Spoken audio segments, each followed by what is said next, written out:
J'ai invité ma famille à dîner pour mes 30 ans et personne n'est venu. 1 heure et demie plus tard. Ma mère m'a écrit pour me dire qu'ils étaient toujours à Périsure en train de choisir la robe pour la fête de ma sœur, qui n'aurait 25 ans que le mois suivant. 2 semaines plus tard, elle m'a envoyé l'invitation pour cette fête. Avec une contribution de 35 000 pesos. Je lui ai transféré 200 pesos avec une note, félicitations, c'est tout ce que je peux contribuer. Des mois plus tard, la police a frappé à ma porte. Je m'appelle Adriana Mariana Salgado, bien que presque personne n'utilise mon deuxième prénom. À ce moment-là, j'avais 29 ans. À quelques jours d'avoir 30 ans, je disais que cela ne m'importait pas tant que ça. Mais j'espérais tout de même que cet anniversaire compterait un peu. Je ne voulais pas une fête énorme ni une de ces soirées qui finissent en photo forcée. Je voulais un dîner avec ma famille, rien de plus. Je travaille comme développeuse de logiciels dans une entreprise technologique sur Reforma. À Mexico. Je ne suis pas riche, mais je gagne bien ma vie. Assez pour vivre seul et avoir acheté 2 ans plus tôt un petit appartement dans la Narvart avec un crédit hypothécaire, un apport qui m'a coûté des années à économiser et une mensualité lourde. Cela faisait 6 ans que j'y développais des fonctions. Corrigeais des erreurs et passais trop d'heures devant l'ordinateur. Depuis toute petite, j'étais la responsable. Bonne note, aucun problème, toujours ponctuelle, toujours obéissante. Essayant toujours de ne donner de mots de tête à personne. Ma sœur cadette, Brenda, était une autre histoire. Elle a 5 ans de moins que moi. À l'époque, elle avait 24 ans et vivait toujours avec mes parents dans la même chambre que toujours. Comme si le temps ne s'était pas écoulé. Brenda a toujours été le bébé de la famille. Tout ce qu'elle faisait était mignon. Tout ce qu'elle demandait trouvait son chemin. Si elle pleurait, tout le monde courait. Si elle faisait une erreur, quelqu'un la défendait avant d'écouter l'histoire complète. Moi, en revanche, j'étais celle qui pouvait attendre, celle qui comprenait. Celle qui ne faisait pas de drame. Pendant longtemps. Je me suis répété que cela ne me dérangeait pas ou que je ne devais pas être dérangé. Jusqu'à ce que mon 30e anniversaire arrive. Mes parents, Teresa et Ernesto, étaient un couple de classe moyenne ordinaire. Mon père travaillait dans les ventes. Ma mère était réceptionniste à mi-temps dans un cabinet dentaire. Nous n'étions pas riches, mais le nécessaire ne nous manquait pas. Ils vivaient dans la maison où nous avons grandi, dans la zone de Coapa. À environ 40 minutes de mon appartement, si le trafic n'était pas trop dense à l'heure de pointe. Cela pouvait prendre beaucoup plus. Brenda vivait toujours là avec eux, occupant la maison comme si elle était encore adolescente. 2 semaines avant mon anniversaire. J'étais assise dans mon salon à penser à ce que j'allais faire. Il y avait un restaurant où nous allions souvent quand j'étais enfant. Il s'appelait la Trattoria de Giovanni, un petit endroit italien près de Coyoacán. De ceux qui sont au même coin de rue depuis des années et où le propriétaire reconnaît encore certains clients. Il préparait une escalope de poulet à la parmesane que j'adorais. Nous y allions quand il y avait de bonnes notes. Des anniversaires ou une réussite qui valait la peine d'être célébrée. Pour moi, cela avait une histoire. Cela avait du sens de fêter mes 30 ans. Là, j'ai pris mon téléphone et j'ai appelé ma mère, elle a répondu après plusieurs sonneries. On entendait la télévision en fond. Bonjour ma fille. Que se passe-t-il? Je voulais te parler de mon anniversaire. Je pensais que nous pourrions tous aller dîner chez Giovanni. Juste nous, toi, papa, Brenda et moi. Je ferai une réservation pour le samedi 14 à 18 h. Oui, ma fille. C'est bien. Nous y serons. C'était tout. Rien de que c'est joli ou bien sûr, mon amour. Juste nous y serons. Je me suis dit qu'elle était peut-être fatiguée. Ensuite, j'ai envoyé un message à Brenda. Dîner pour mon anniversaire chez Giovanni, le 14 à 18 h. Tu viens? Elle m'a répondu rapidement. Oui, bien sûr, j'y serai. Elle ne semblait pas enthousiaste non plus, mais elle a confirmé. J'ai fait la réservation pour 4 et, pendant un moment, je me suis senti tranquille. Quelque chose de petit, quelque chose de joli, quelque chose à nous. Les 2 semaines suivantes, je me suis acheté une robe neuve. Elle était bleu marine, simple, élégante. Elle coûtait plus cher que ce que je dépense habituellement en vêtements. Mais on n'a pas 30 ans tous les jours. Je me suis coupé les cheveux, j'ai fait une manucure et j'ai libéré mon après-midi. Je voulais être belle, je voulais sentir que ce jour comptait. Au travail, ces semaines ont été lourdes. Nous terminions un gros projet, donc je restais connecté tard à réviser le code. Mes collègues me demandaient ce que j'allais faire pour mon anniversaire et je leur parlais du dîner de famille. Tout le monde trouvait mignon que je veuille quelque chose de simple. Andrea, mon amie la plus proche au bureau, m'a dit « C'est joli, Adriana ». Parfois. On profite plus de cela que d'une fête énorme. J'ai souri parce que je voulais y croire. Le jour de mon anniversaire, je me suis réveillé de bonne humeur. C'était samedi, il y avait du soleil et le climat de mars était chaud sans être étouffant. J'ai passé la matinée à nettoyer l'appartement, à laver le linge et à faire des choses normales. Je voulais revenir dans une maison en ordre. Vers 15 heures, j'ai commencé à me préparer. J'ai pris une douche calmement, je me suis maquillé avec soin et j'ai mis la nouvelle robe. Je me suis vu dans le miroir et j'ai pensé que pour 30 ans, ce n'était pas mal du tout. Je suis arrivé à la trattoria de Giovanni 10 minutes avant. La gérante m'a reconnu. « Joyeux anniversaire, Adriana », m'a-t-elle dit avec un sourire. « Merci », ai-je répondu. Avec cette petite fierté d'avoir choisi un endroit qui avait de la mémoire pour moi. Elle m'a conduite à une table près de la fenêtre. Elle était dressée pour 4 personnes. Le restaurant sentait l'ail, le pain fraîchement cuit et la sauce tomate. Je me suis assise, j'ai commandé un verre de vin et j'ai attendu. 18 heures est arrivé. Personne n'est venu.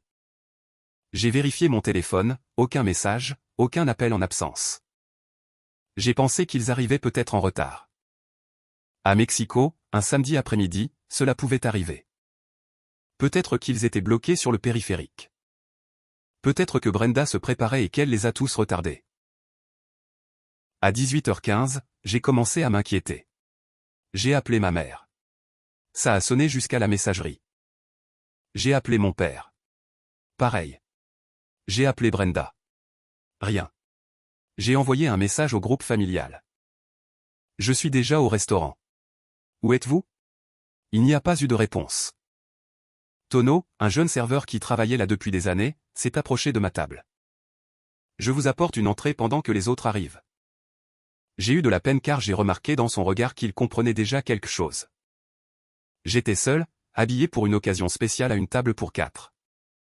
Donnez-leur quelques minutes de plus, s'il vous plaît, ai-je dit en essayant de sourire. À 18h30, je n'étais plus seulement mal à l'aise, j'étais inquiète.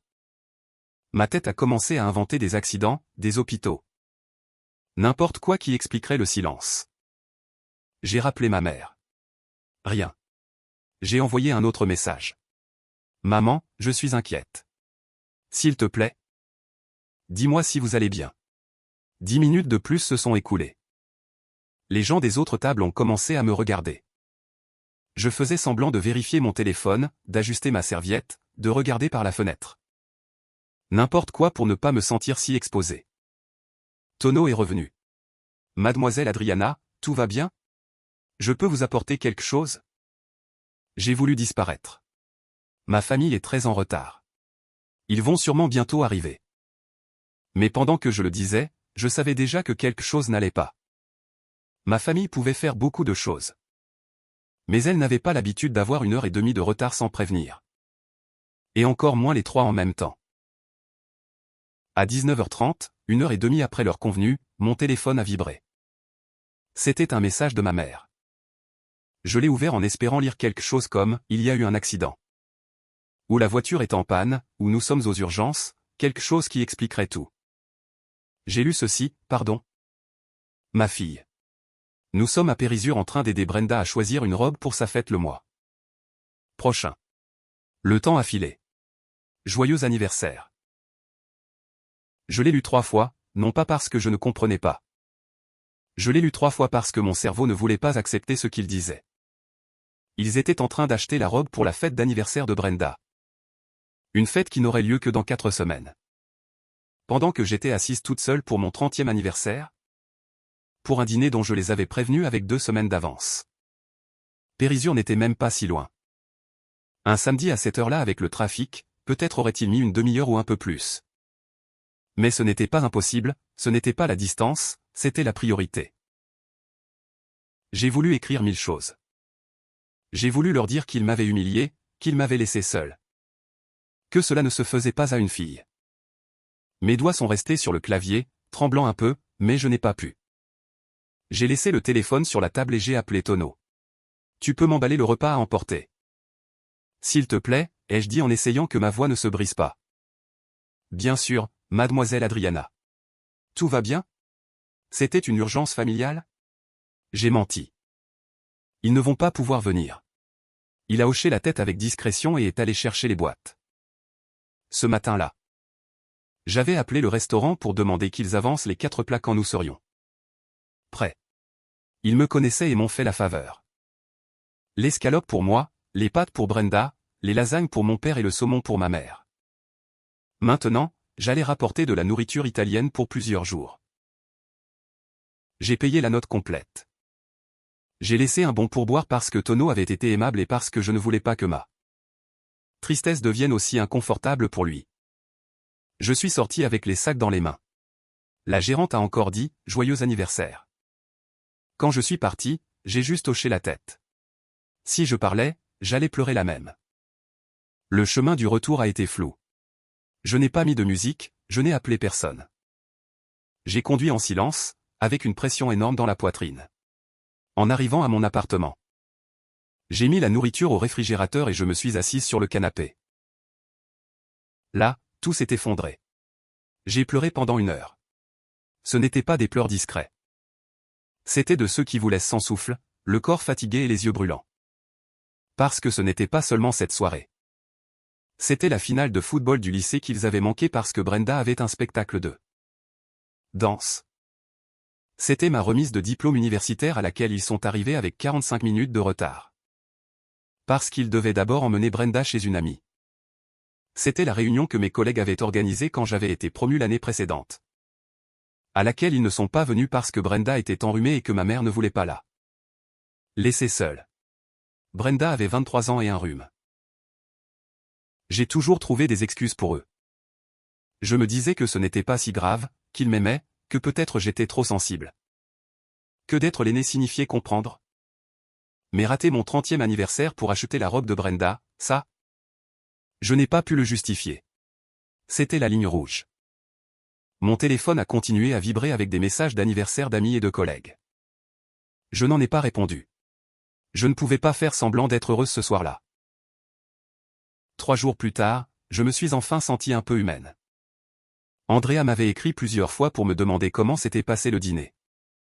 D'autres collègues aussi. Je leur ai dit qu'il y avait eu un imprévu avec ma famille et que nous l'avions reporté. Il n'y avait aucun moyen de leur dire la vérité sans sentir que je me brisais encore une fois. Le mercredi, Andrea m'a rattrapé près de la cafetière. Dis, il faut fêter ça correctement, m'a-t-elle dit.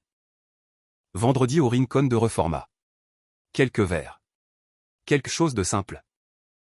Je n'accepte pas de refus. Le Rincon de Reforma était un bar près du bureau où nous allions tous de temps en temps. Ce n'était pas élégant, mais c'était confortable. Oui, c'est bien, ai-je répondu.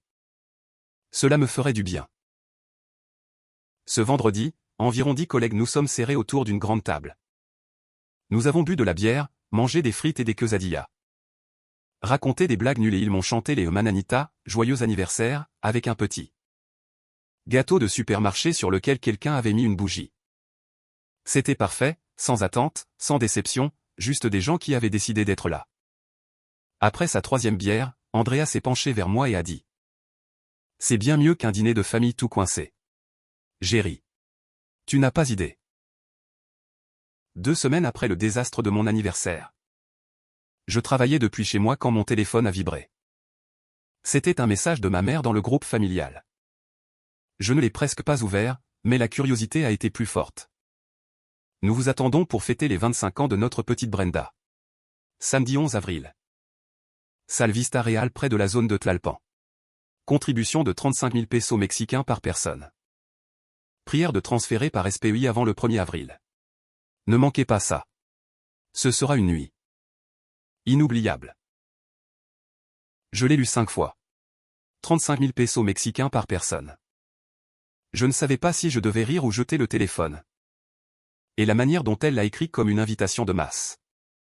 Comme si j'étais une cousine éloignée et non son autre fille, notre petite Brenda.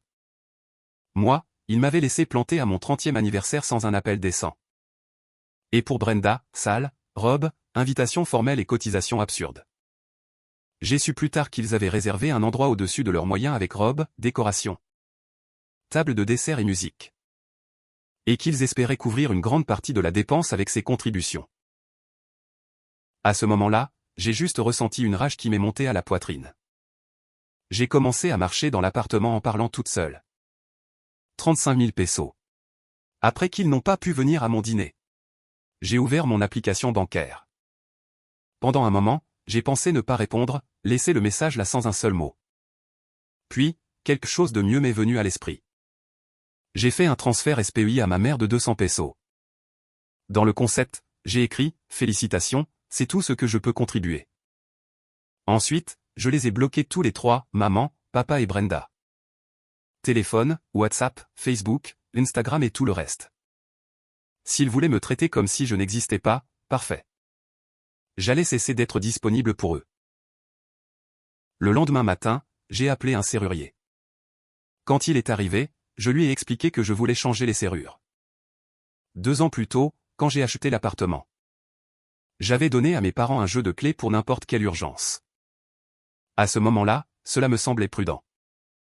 Maintenant, cela me semblait être une porte ouverte à plus de problèmes. 2 jours plus tard, je suis tombé malade. Un gros rhume, de ceux qui vous laissent le nez bouché et le corps lourd. Je travaillais depuis le canapé en pyjama, enveloppé dans une couverture. Avec l'ordinateur sur les genoux et une tasse de thé à côté. C'est alors qu'ils ont frappé à la porte. Ce n'était pas un coup normal. C'étaient des coups forts, insistants, agressifs. J'ai sursauté de peur et renversé un peu de thé près de l'ordinateur.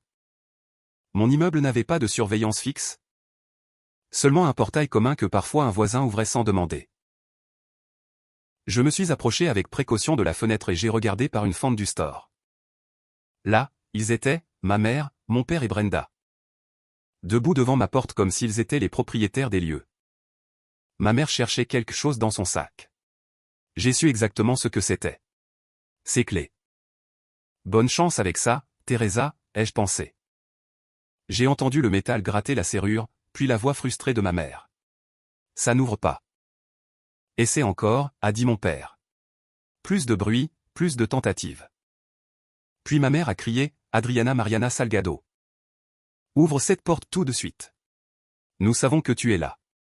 Ta voiture est en bas. Je suis resté immobile. Brenda a frappé à la porte. C'est ridicule. Tu agis comme une enfant. 200 pesos? Sérieusement? Tu nous as couverts de honte. Devant tout le monde. Je les ai couverts de honte. Ça, c'était nouveau.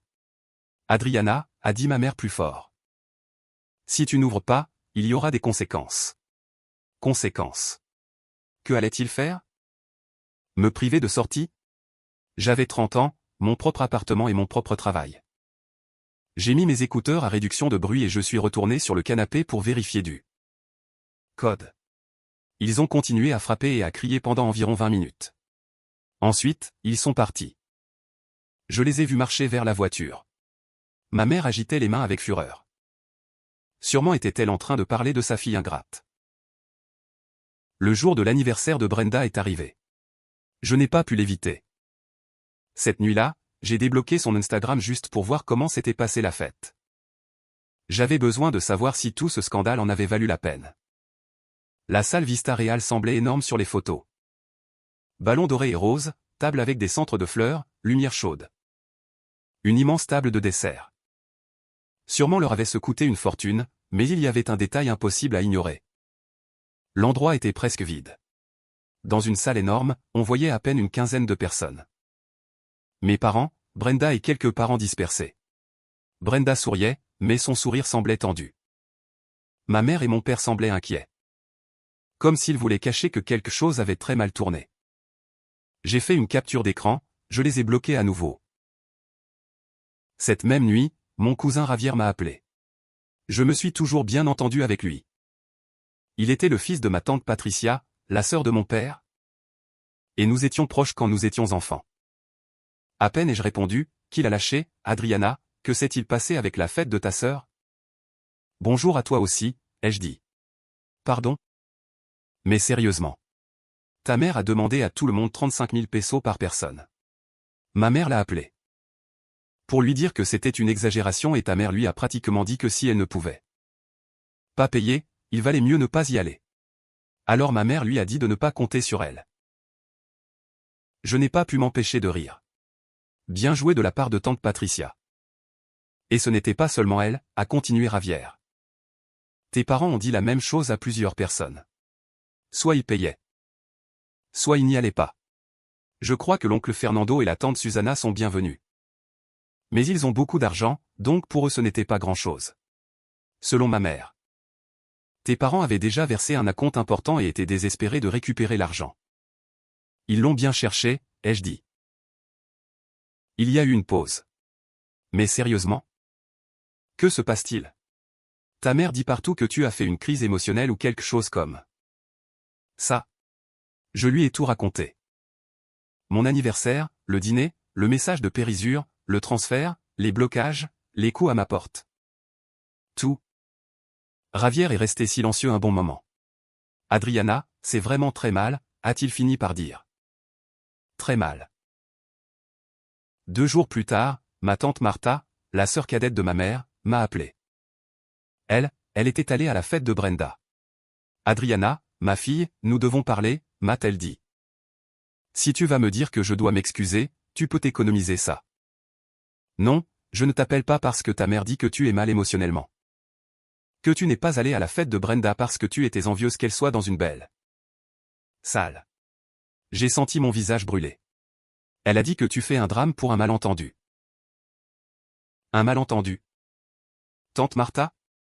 Ils ne sont pas venus à mon dîner de 30e anniversaire. Ils sont partis acheter la robe de Brenda. Je lui ai tout raconté. Quand j'ai fini, ma tante est restée silencieuse. Je n'en avais aucune idée, a-t-elle fini par dire. Ta mère n'a jamais mentionné ton anniversaire. Oh, ma fille. Je suis vraiment désolé. Laisse-moi parler avec elle. Une semaine a passé. J'étais plongé dans un projet important quand on m'a appelé à la réception. Adriana, tu as de la visite au rez-de-chaussée. Je crois que ce sont tes parents. J'ai senti mon estomac se retourner. Je suis descendu et là, ils étaient, ma mère avec un air de décision, mon père mal à l'aise. Regardant ailleurs. Cela devient ridicule, Adriana, a dit ma mère à voix haute. Assez pour que plusieurs personnes se retournent. Tu ignores ta famille. Tu nous as bloqués partout. Ce n'est pas normal. Maman, baisse le ton, ai-je dit entre mes dents. Elle a besoin d'aide psychologique, a dit mon père, également à voix haute. Elle ne peut plus continuer à se comporter ainsi. La sécurité a commencé à s'approcher. Certains collègues regardaient de loin. J'ai ressenti une onde glaciale. Il y a un café en traversant la rue, ai-je dit à voix basse. On peut parler là-bas. Nous nous sommes assis à une table dans le coin. Ma mère a commencé avant que je puisse reprendre mon souffle.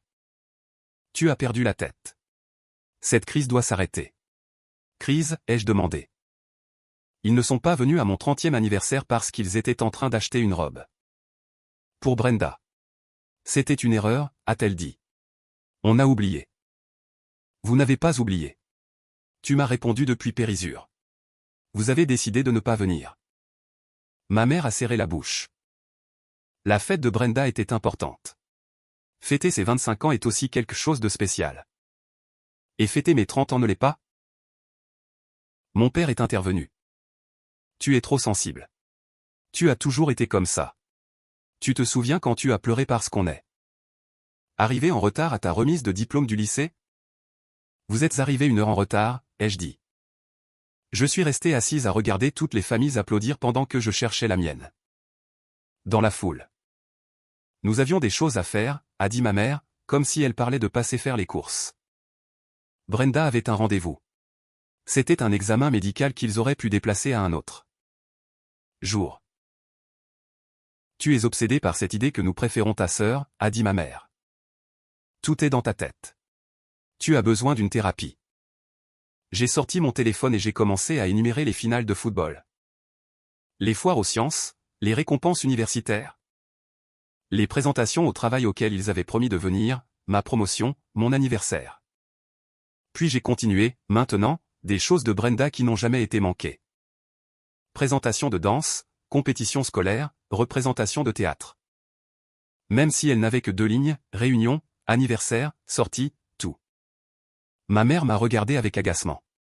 Tu tiens un compte? Ce n'est pas sain.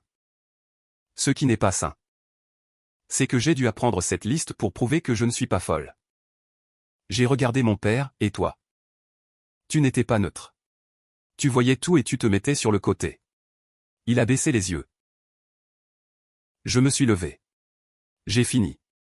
Adriana, a dit mon père.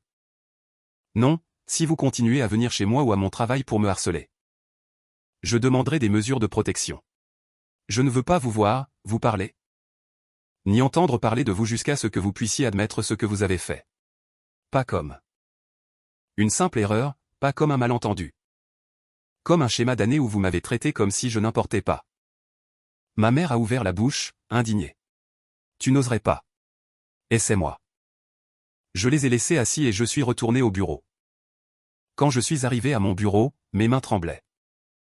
Andrea s'est approchée, mais elle n'a rien demandé. Elle a juste posé une bouteille d'eau à côté de mon clavier. 3 mois se sont écoulés depuis cette confrontation dans le café. 3 mois tranquilles. Je me suis concentré sur le travail. Je suis sorti davantage avec mes amis et j'ai commencé à sortir avec un homme de la salle de sport. Il s'appelait Marco. Il était aimable, stable et quand il disait qu'il arriverait à une certaine heure, il arrivait. Au début, cela me semblait presque étrange. Je dormais mieux, je travaillais mieux, même les dimanches me pesaient moins. Ma tante Martha est devenue mon seul pont avec les nouvelles familiales. Elle passait à mon appartement toutes les 2 ou 3 semaines. Elle apportait toujours quelque chose de fait maison. D'abord, c'était un gâteau au trait léché, puis du riz au lait, puis des biscuits à l'avoine qui, selon elle, était la recette de ma grand-mère. Un dimanche après-midi, assise dans ma cuisine, elle m'a dit : « La nouvelle explication de ta mère est que tu traverses une étape. » Oui, ai-je répondu. L'étape où je ne réponds plus quand on me traite ainsi. Martha apportait aussi des messages que je n'avais pas demandés. Apparemment, ma mère avait recommencé à cuisiner, ce qu'elle n'avait pas fait depuis des années. Elle envoyait des desserts avec ma tante dans l'espoir que je m'adoucisse. Je mangeais les desserts. Ils étaient bons, mais ils ne changeaient rien. Elle essaie de se rapprocher, Adriana, a dit Martha avec prudence. Elle essaie de se rapprocher ou elle est énervée parce que j'ai arrêté de jouer mon rôle? Ma tante n'a pas répondu. Un matin, j'étais en train de répondre à des emails quand la sonnette a retenti. Je n'attendais personne, donc je me suis approché du Judas. Il y avait 2 policiers à la porte. J'ai senti mon cœur s'accélérer. Pendant une seconde, j'ai pensé que quelque chose était arrivé à quelqu'un. J'ai ouvert. Bonjour. Comment puis-je vous aider? Êtes-vous Adriana Salgado, a demandé le plus grand. Oui. Nous avons reçu un signalement de vos parents. Ils disent qu'ils n'ont pas pu communiquer avec vous depuis des mois et qu'ils sont inquiets pour votre sécurité. Nous venons vérifier que vous allez bien. J'ai failli rire, mais pas de joie. Je vais bien, officier. Comme vous pouvez le voir. Je suis parfaitement bien. J'ai bloqué mes parents à cause d'un conflit familial. Ils savent exactement pourquoi je ne leur parle pas. Ma tante a été en contact avec moi et peut le confirmer. De plus, mes parents sont venus à mon travail il y a quelques mois et ont fait une scène. L'autre policier a soupiré. Nous allons noter que vous allez bien. Besoin d'autre chose? Non, mais si vous mobilisez à nouveau une unité avec des informations fausses, ils peuvent être mis en garde. Merci de nous le dire. Quand ils sont partis, j'ai fermé la porte et je suis resté debout dans l'entrée, furieuse. Ils ne voulaient pas savoir si j'allais bien. Ils voulaient qu'une patrouille me pousse à leur répondre. 2 semaines plus tard. J'étais au bureau quand Andrea est arrivée à mon bureau avec un air mal à l'aise. Dis, Adriana. Tes parents sont encore à la réception? La sécurité a demandé si tu voulais qu'ils les fassent sortir. Ils font beaucoup de bruit. J'ai lâché un soupir. J'étais déjà fatigué avant de les voir. Je suis descendu. Cette fois, ils ne les ont pas laissés passer le tourniquet. Mais ma mère était en train de discuter si fort avec le garde que plusieurs personnes regardaient. Mon père était à côté avec le même air de honte inutile. La voilà, a annoncé ma mère comme si elle était face à un public. Ma fille, celle qui croit que sa famille ne mérite même pas un appel. Madame, vous devez partir, a dit le garde. Je ne partirai pas tant qu'elle ne nous parlera pas comme une personne normale, a-t-elle répondu. Une personne normale ne va pas au travail de sa fille pour crier qu'elle est folle, ai-je dit. Tu es irrationnel, a dit mon père. Tout le monde peut voir que tu as besoin d'aide. Mon patron, David, est descendu pour voir ce qui se passait. Parfait, juste ce qui me manquait. Adriana, a-t-il dit à voix basse. Prends le reste de la journée si tu en as besoin. La sécurité s'assurera qu'il ne remonte pas. J'ai ressenti un mélange de honte et de courage, mais j'ai hoché la tête. Je suis monté chercher mon sac et je suis sorti du bâtiment sans regarder personne. Si vous voulez parler, suivez-moi, ai-je dit à mes parents. Nous avons fini dans le même café que la dernière fois. Dites ce que vous avez à dire, ai-je dit, sans ouvrir le menu. Tu es en train de détruire cette famille, a commencé ma mère. Je ne détruis rien. J'arrête de me prêter à ça. À quoi? Nous t'aimons. Oui, parce que vous avez une façon très étrange de le démontrer. Ma mère a croisé les bras. Regarde, Adriana, nous n'allons pas continuer avec ça. Non, d'abord je veux vous poser quelques questions. Mon père a froncé les sourcils. Quelle question? Quel est mon diplôme? Ma mère a cligné des yeux. Quoi? Ma carrière. Que ai-je étudié à l'université? L'informatique, a-t-elle dit, incertaine. Sciences de l'informatique avec une spécialisation en mathématiques. Maintenant. Dis-moi la carrière de Brenda. Communication et art du spectacle, a répondu ma mère immédiatement. Je suis resté à la regarder. Tu vois? De Brenda, tu connais même les détails. De moi, tu te souviens à peine d'un mot général. Cela ne signifie rien, a protesté mon père. D'accord. Une autre. Quelle est ma couleur préférée? Ils se sont regardés. Celle de Brenda et le rose, ai-je dit. Ça, vous le savez, n'est-ce pas? Ma mère a baissé les yeux. Ce sont des détails stupides.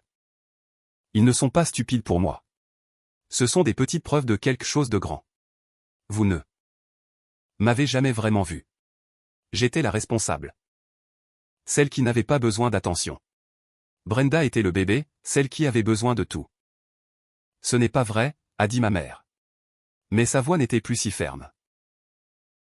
Quand Brenda n'a pas eu le rôle principal dans la pièce de l'école, tu as appelé la maîtresse pour réclamer pendant 1 heure. Quand je n'ai pas été sélectionné dans l'équipe représentative de football en 2e année de lycée, tu m'as dit de faire plus d'efforts l'année suivante. C'était des situations différentes, a dit mon père. Expliquez-moi comment vous n'avez pas pu. J'ai pris mon sac. Voici ce qui va se passer. Je vais continuer à vivre ma vie sans vous. Peut-être qu'un jour. Si vous pouvez vraiment reconnaître ce que vous avez fait, pas seulement pour mon anniversaire. Mais tout le reste. Nous pourrons essayer quelque chose de différent. Mais tant que vous continuerez à dire que je suis folle, que j'exagère ou que c'est une crise, c'est fini. Ne nous cherche pas, Adriana, s'il te plaît, a dit ma mère. Cette fois, elle pleurait vraiment. Non, ai-je répondu. Je suis fatigué de mendier des morceaux d'attention. Je suis fatigué d'être la dernière option. Je suis fatigué. Je suis parti.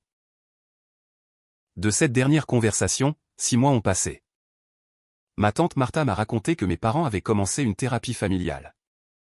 Ils ont cherché quelqu'un qui travaillait les dynamiques entre frères et sœurs et le favoritisme. Selon elle, lors d'une séance, ma mère a admis qu'ils m'avaient mise de côté. Qu'ils s'étaient habitués au fait que je ne demande rien et qu'ils avaient confondu mon silence avec le bien-être. Elle a pleuré presque 1 heure après cette séance, m'a dit Martha la semaine dernière. Elle a dit qu'elle ne pouvait pas croire tout ce qui a été perdu pendant que tu étais là. C'est bien, ai-je dit. Et je le pensais vraiment, non pas parce que je voulais la voir souffrir. Mais parce que peut-être pour la première fois, elle comprenait. Brenda a déménagé le mois dernier, elle a trouvé un travail et a loué un petit appartement. Ma mère lutte avec ça. Selon Martha, elle est sensible parce que sa petite est partie de la maison. Elle a voulu t'écrire pour te le raconter, m'a dit ma tante. Je lui ai dit non, que c'est toi qui te rapprocheras quand tu seras prête. parfois, il me manque. Surtout quand quelque chose de bien arrive au travail et que mon premier réflexe est encore d'appeler ma mère. Puis je me souviens de cette table pour 4 chez Giovanni, ma robe bleue, le verre de vin intact et la nourriture emballée dans des sacs. Alors, l'impulsion passe. J'ai aussi commencé une thérapie. J'ai pensé que si je devais dire que tout le monde avait besoin d'aide, il était juste de revoir ma propre histoire aussi. Il s'est avéré que j'avais beaucoup de choses à mettre en ordre. Toute une vie à être la responsable, la parfaite, celle qui ne posait pas de problème. Mon thérapeute m'a dit: tu as appris à ne pas demander parce que demander et ne pas recevoir faisait plus mal. Il avait raison. Pour l'instant, je vais bien. J'ai mes amis, mon travail, mon appartement avec de nouvelles serrures et des clés dont je suis la seule à décider qui les a. Je continue à sortir avec Marco, l'homme de la salle de sport. Sa famille est normale, ou du moins normale pour moi. S'ils disent qu'ils vont arriver, ils arrivent. Cela me semble encore nouveau. Peut-être qu'un jour je reparlerai à mes parents. Peut-être quand ils pourront reconnaître non seulement un dîner oublié, mais une vie entière à me mettre à la seconde place. Peut-être quand Brenda et moi pourrons avoir une relation qui n'est pas construite sur moi étant là, forte et elle étant le bébé, ou peut-être pas. Peut-être que tout restera ainsi. Le plus difficile a été d'accepter qu'il pouvait m'aimer et pourtant s'habituer à ne pas me voir. Je l'ai compris assis seul à cette table pour 4 avec la robe bleue et le téléphone à la main, attendant une explication qui n'a jamais suffi à combler tant d'années. Mon anniversaire n'a pas été juste une absence. C'était la preuve la plus claire de quelque chose que j'avais longtemps arrangé pour que cela ne fasse pas mal. Dans ma famille, j'avais appris à ne pas demander, à ne pas réclamer, à ne pas gêner et ils s'étaient habitués à cela. C'est pourquoi mettre de la distance n'a pas été une punition.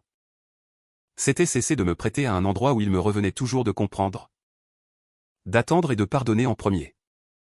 Maintenant, les clés de ma maison, c'est moi qui les ai et, pour l'instant, cela me suffit.